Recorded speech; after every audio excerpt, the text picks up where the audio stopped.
السلام علیکم ناظرین، امید کرتا ہوں کہ آپ سب خیریت سے ہوں گے۔ میں ہوں محمد اویس۔ آج میں موجود ہوں ایک بہت ہی اہم شخصیت کے ساتھ جن کے دل کے اندر قرآن محفوظ ہے، جن کے بدن سے علم کی خوشبو آتی ہے۔ ہمارے پیارے اور بہت ہی اہم شخصیت ہمارے گاؤں کی جناب حافظ نعیم اقبال صاحب، ان سے ہم ملیں گے۔ السلام علیکم۔ وعلیکم السلام ورحمۃ اللہ حافظ صاحب، جو کہ آج کا ہمارا موضوع تھا کہ جو نامحرم ہے جی اس سے محبت اگر ہو جائے تو کیا کیا جائے؟ بسم اللہ الرحمن الرحیم۔ لقد کان لکم فی رسول اللہ اسوۃ حسنہ آمنت باللہ صدق اللہ مولانا العظیم۔ ناظرین، اویس بھائی نے ایک سوال کیا کہ نامحرم سے محبت ہو جائے تو اس کے بارے میں کیا حکم ہے۔ سب سے پہلے ہم مسلمان ہیں، ہمارے لیے اسوہ حسنہ جو ہے نا وہ آقا دو جہاں صلی اللہ علیہ وآلہ وسلم کی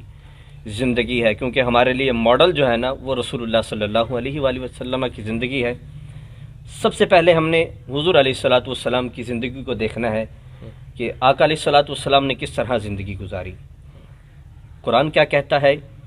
آقا علیہ الصلاۃ والسلام کی احادیث مبارکہ کیا کہتی ہیں، صحابہ کرام کے اقوال مبارکہ کیا کہتے ہیں۔ اگر ہم قرآن مجید کو پڑھیں تو قرآن مجید کہتا ہے قُل لِّلْمُؤْمِنِينَ يَغُضُّوا مِنْ أَبْصَارِهِمْ وَيَحْفَظُوا فُرُوجَهُمْ ذَلِكَ أَزْكَىٰ لَهُمْ۔ یہ پوری آیہ کریمہ اسی موضوع کے تحت اللہ رب العالمین نے قرآن مجید کے اندر ارشاد فرمائی کہ خواہ وہ مرد ہے خواہ وہ عورت ہے،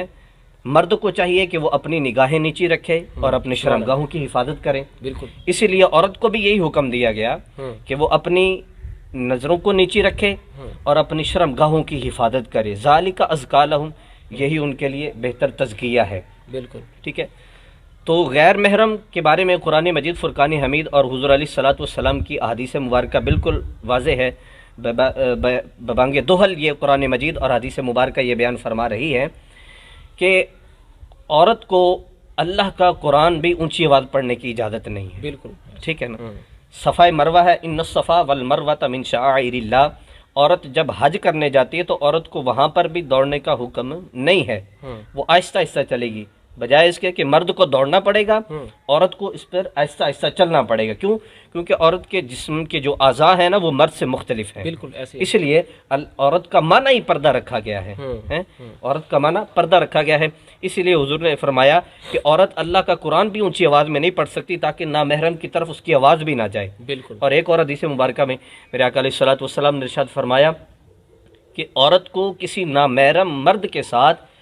نرم لہجے میں بھی بات نہیں کرنی چاہیے، نرم لہجے میں بھی بات نہیں کرنی چاہیے۔ اس کی وجہ کیا بیان فرمائی کہ ہو سکتا ہے اس کے نرم لہجے کی بات کرنے کی وجہ سے مرد کے دل کے اندر اس کی محبت پیدا ہو جائے،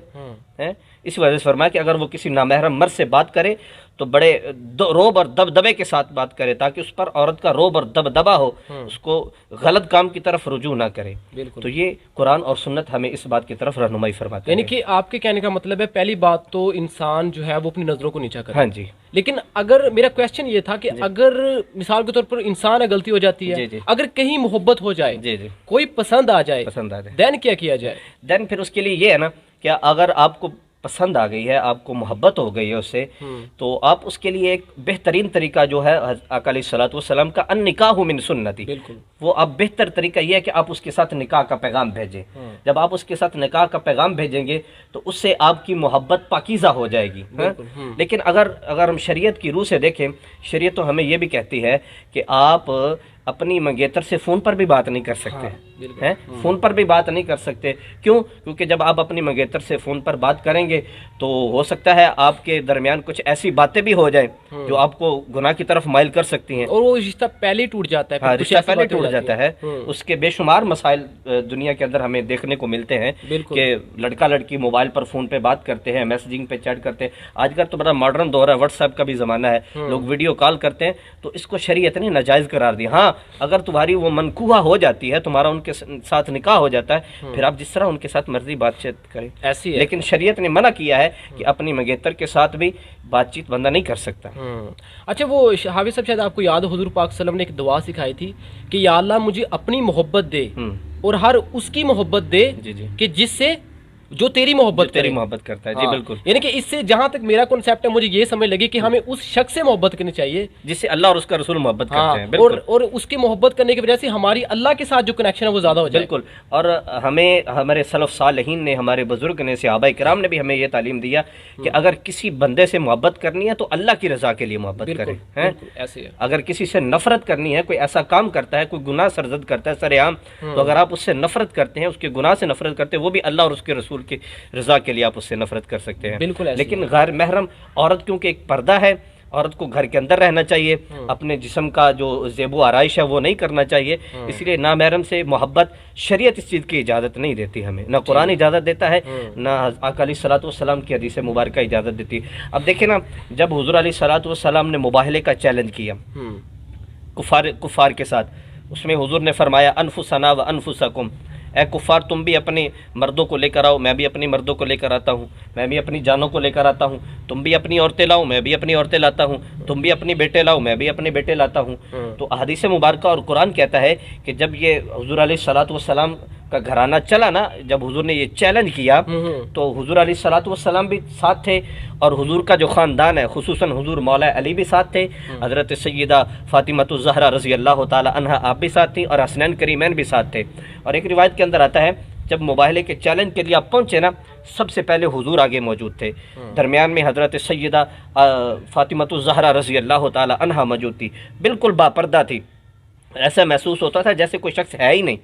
پیچھے مولا علی تھے، سب سے پہلے حضور نے آگے قدم بڑھایا، حضور کے قدم بڑھانے کے بعد پھر حضرت سیدہ فاطمہ الزہرا رضی اللہ تعالی عنہا نے حضور کے قدم پر اپنا قدم رکھا، پھر اس کے بعد مولا علی نے اپنا قدم حضرت سیدہ فاطمہ الزہرا کے قدم کے اوپر اپنا قدم رکھا۔ اس کی وجہ کیا تھی کہ پہلے حضور نے اپنا قدم رکھا، اس کے بعد حضرت سیدہ نے قدم رکھا، پھر مولا علی نے، کیوں کہ قدموں کے نشان بھی نظر نہیں آنے چاہیے، وہ تو بڑی پاک باز ہستی ہیں، ہم تو ان کے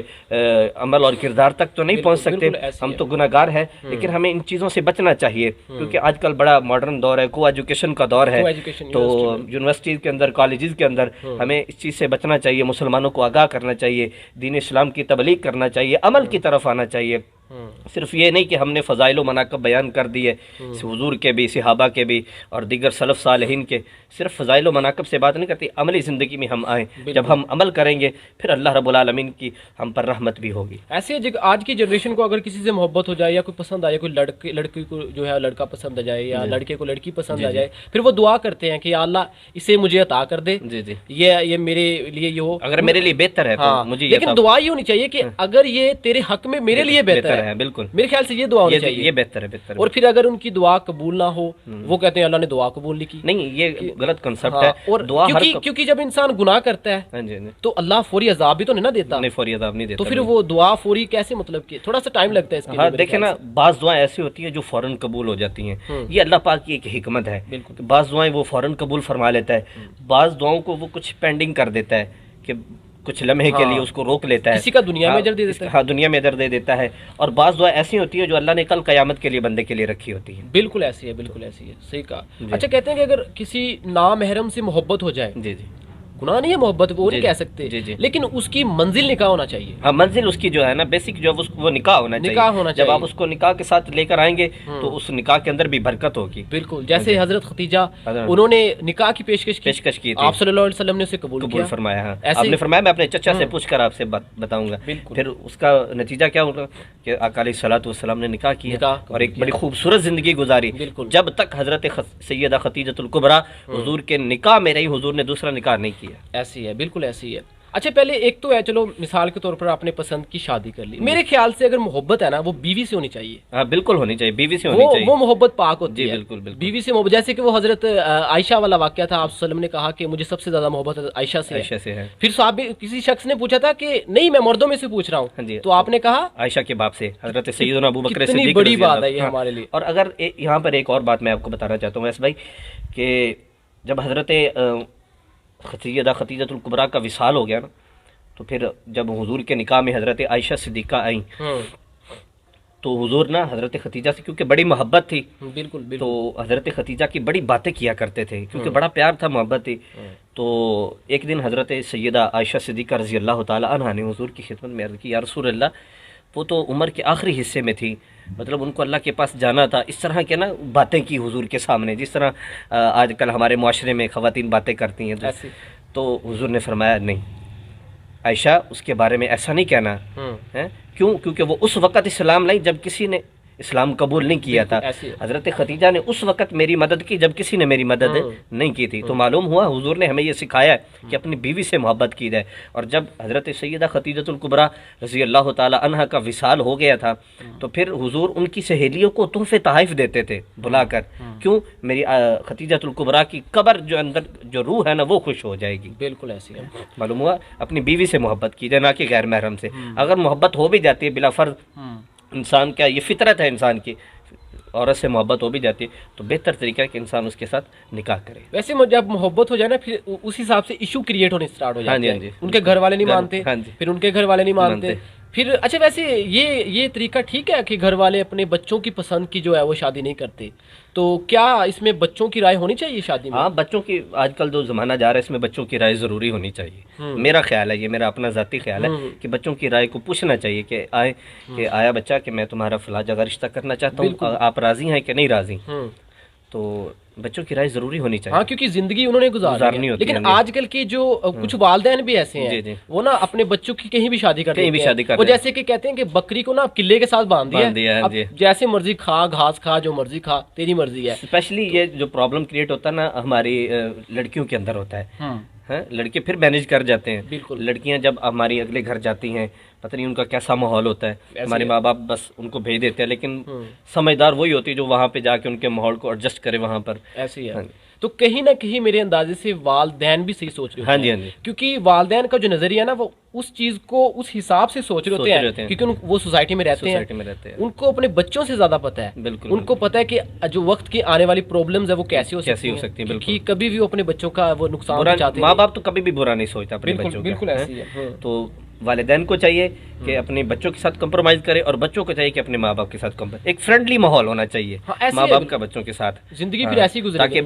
بچہ جو ہے نا وہ اپنے باپ کے سامنے بات کرنے میں ہچکچاہٹ نہ محسوس کرے، یہ نہ کہ اگر میں بات کروں گا تو میرا باپ مجھے ڈانٹے گا، مارے گا، ایسا نہیں ہونا چاہیے۔ اگر ایسا کریں گے تو بچہ غلط راستے پہ چل پڑے گا۔ آپ کا اپنے والدین کا بچوں کے ساتھ، بچوں کا والدین کے ساتھ ایک فرینڈلی ماحول ہونا چاہیے، خدا نہ کرے کہ بچے کو محبت ہو بھی جاتی وہ اپنے باپ کو بتا سکے کہ ابا جان میں فلاں سے محبت کرتا ہوں، پلیز کائنڈلی آپ میرا اس سے نکاح کر کے۔ بالکل، تو یہ بہترین عمل ہے۔ آپ کے کہنے کا مطلب ہے کہ سب سے پہلے تو اپنی نظروں کو نیچے رکھنا چاہیے، سب سے پہلی چیز تو یہ ہے، کیونکہ کہتے ہیں اگر نظریں کنٹرول میں ہونا تو سب کچھ کنٹرول میں ہو جاتا ہے، کیونکہ جب ہم کسی چیز کو دیکھتے ہیں ہمارے پھر اسی حساب سے احساسات کریٹ ہونا اسٹارٹ ہو جاتے ہیں، ہمارا مائنڈ، ہمارا دل، سب کچھ اس چیز کو اس حساب سے سوچنے لگتا ہے۔ یہاں پر ایک اور بات ویس بھائی میں آپ کو کہنا چاہوں گا کہ حضور علیہ الصلوۃ والسلام کی حدیث مبارکہ حضور نے فرمایا کہ پہلی نظر جب کسی عورت پر پڑتی ہے نا وہ معاف ہے۔ اچھا، اگر دوسری آپ بار بار اس کو دیکھیں گے تو اس پر آپ کو گناہ ملے گا، تو اس لیے فرمایا کہ اپنی نظروں کو کل المؤمنین یغضوا من ابصارہم ویحفظوا فروجہم، اپنی نگاہوں کو بھی نیچے رکھو اور اپنی شرمگاہوں کی بھی حفاظت کرو، کیونکہ اس سے آج کل ہمارے معاشرے میں زنا بہت عام ہے، یہ بہت،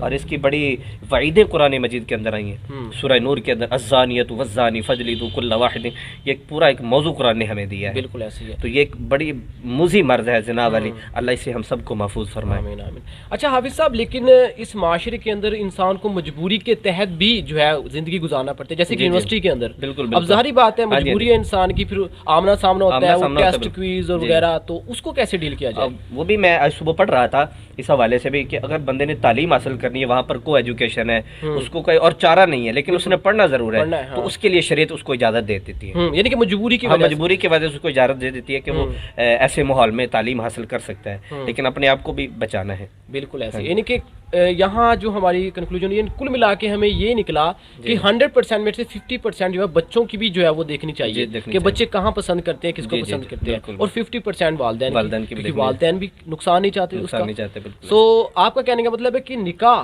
اس کا بہترین عمل ہے، بہترین کام ہے جو اس کا نا وہ نکاح ہے۔ تو ناظرین، جو کہ آج کا ہمارا موضوع تھا کہ نامحرم سے محبت کے بارے میں، سو جو کہ ہم قاری محمد نعیم اقبال صاحب نے اس کے بارے میں ہمیں تھوڑا سا بتایا، کیونکہ ہمارا اتنا علم نہیں تھا جتنا ہمیں یہاں سے سیکھنے کو ملا۔ اور آخری پیغام اگر کچھ دینا چاہیں ناظرین کو آپ؟ میرا پیغام یہی ہے جو میں نے آیہ کریمہ پڑھی، لقد کان لکم فی رسول اللہ اسوۃ حسنہ، ہماری زندگی کا ماڈل دیکھیں نا، انسان کو اس طرح رہنا چاہیے جس طرح یہ انسان کا آسمان انسان کے سر کے اوپر ہے. انسان گلی کے اندر ہے تب بھی یہ آسمان سر کے اوپر ہے، گھر کے اندر ہے پھر بھی یہ نیلا آسمان ہمارے سر کے اوپر ہے، کسی شہر کسی کنٹری کے اندر بھی چلا جائے پھر بھی یہ نیلا آسمان ہماری سر کے اوپر ہے. تو کہنے کا مقصد یہ ہے کہ انسان کا شعبہ زندگی گزارنے کے کسی بھی شعبہ کے ساتھ تعلق ہو، زندگی گزارنے والا، خواہ وہ ڈاکٹر ہے، خواہ وہ انجینئر ہے، خواہ وہ عالم ہے، خواہ وہ حافظ ہے، خواہ وہ اسٹوڈنٹ ہے، اس کا محو مرکز جو ہے نا زندگی گزارنے کا اصول یہ ہونا چاہیے کہ وہ رسول اللہ صلی اللہ علیہ وآلہ وسلم کی اسوہ حسنہ پر زندگی گزارے گا تو وہ کامیاب ہو جائے گا. تو آج کا یہ پیغام ہے کہ اپنی زندگی کو اللہ اور اس کے رسول کے فرمان کے مطابق زندگی گزاریں. اللہ تبارک و تعالی ہم سب کو عمل کی توفیق عطا بہت فرمائے. بہت شکریہ آپ کا.